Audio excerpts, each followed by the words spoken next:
Hi friends, welcome to Aaron's kitchen. இன்னைக்கு நம்ம சூப்பரான இந்த கடலைப்பருப்பு பூரி தான் எப்படி செய்யறதுன்னு பார்க்க போறோம். ரொம்பவே சூப்பராக இருக்குங்க. குழந்தைகள் விரும்பி சாப்பிடுவாங்க. இந்த லீவ் ஹாலிடேஸ்லாம் செஞ்சு கொடுத்தீங்கன்னா ரொம்ப விரும்பி சாப்பிடுவாங்க. வாங்க எப்படி செய்யறதுன்னு பார்க்கலாம்.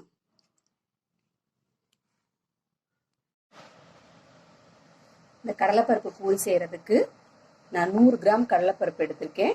இதை நான் நைட்டே ஊற வச்சிருக்கேன். நல்லா ஊறிடுச்சு.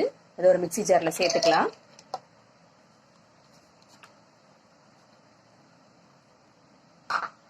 இதில் 1 ஸ்பூன் ஜீரகம் சேர்த்துக்கலாம். 2 பட்டை வத்தல், ஒரு சின்ன துண்டு சைஸ் இஞ்சி எடுத்திருக்கேன். இது எல்லாத்தையும் சேர்த்து நல்லா நைஸாக அரைச்சிட்டு வந்துடலாம். நான் இப்போ அரைச்சதை ஒரு மிக்சி ஜாரில் அரைச்சதை ஒரு பாத்திரத்தில் மாற்றிருக்கேன். இதோட ஒரு சின்ன ஸ்பூன் மிளகாப்பொடி, கரம் மசாலா பொடி, மஞ்சத்தூள் சேர்த்துக்கிறேன்.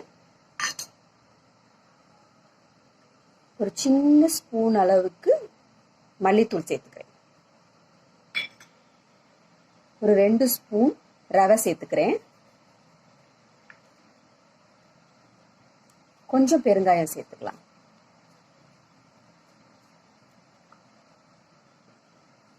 இப்போ இதில் தேவையான அளவு உப்பு சேர்த்துக்கலாம்.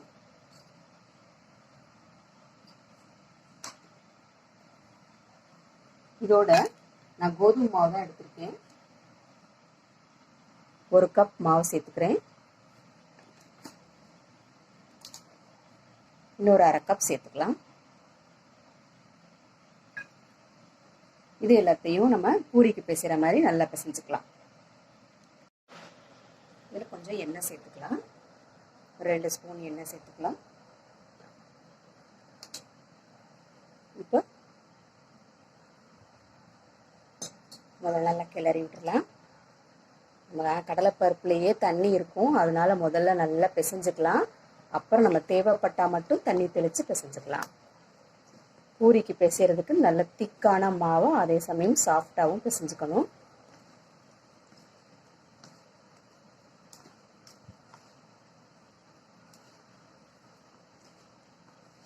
முதல்ல இந்த மாவோடையே கடலைப்பருப்போடையே நல்லா பிசைஞ்சு எடுத்துக்கலாம். அப்புறம் தேவைப்பட்டால் மட்டும் தண்ணி சேர்த்தா போதும்.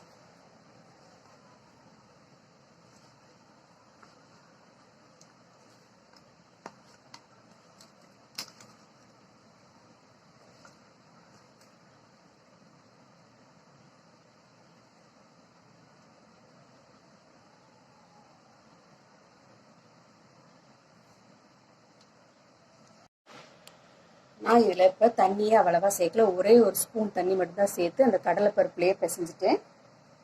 கொஞ்சம் எண்ணெய் தடவி வச்சுக்கலாம்.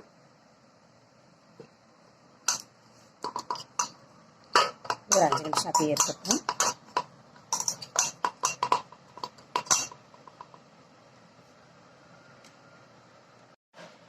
அது ஒரு 5 நிமிஷம் ஆயிடுச்சு.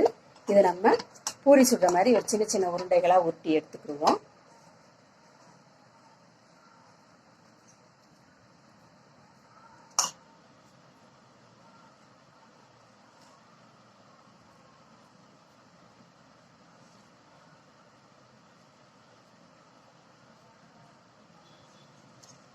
இதே போல் எல்லாத்தையும் சின்ன உருண்டைகளாக உருட்டி எடுத்துக்கலாம்.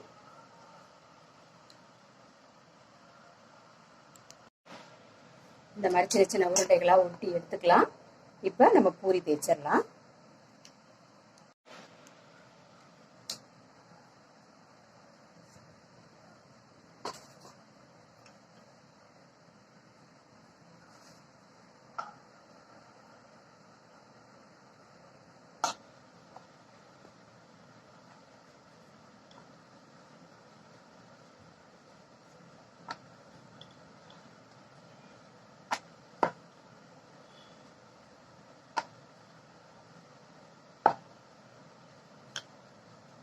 மாதிரி சின்ன சின்ன பூரிகளாக சுட்டு தேய்ச்சி எடுத்துக்கலாம்.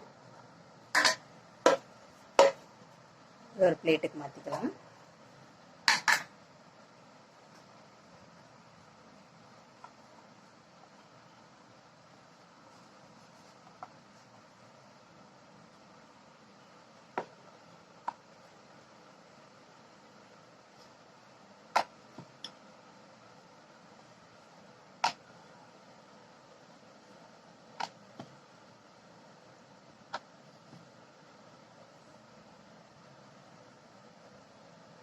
இதை பிளேட்டுக்கு மாற்றிக்கலாம்.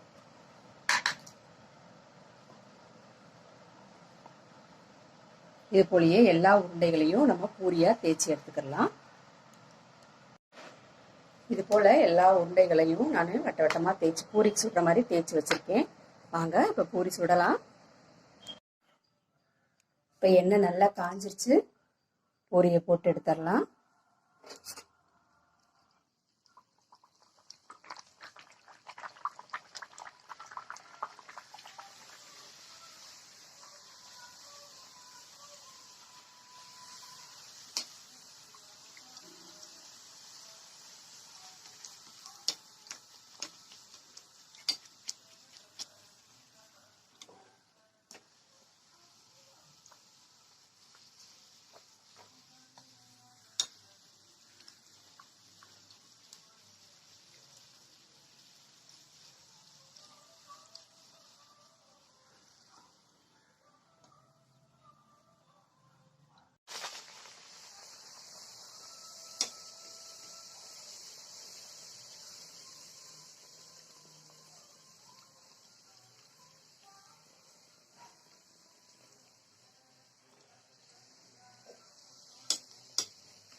இதே மாதிரி எல்லா பூரியும் நம்ம சுட்டு எடுத்துக்கலாம்.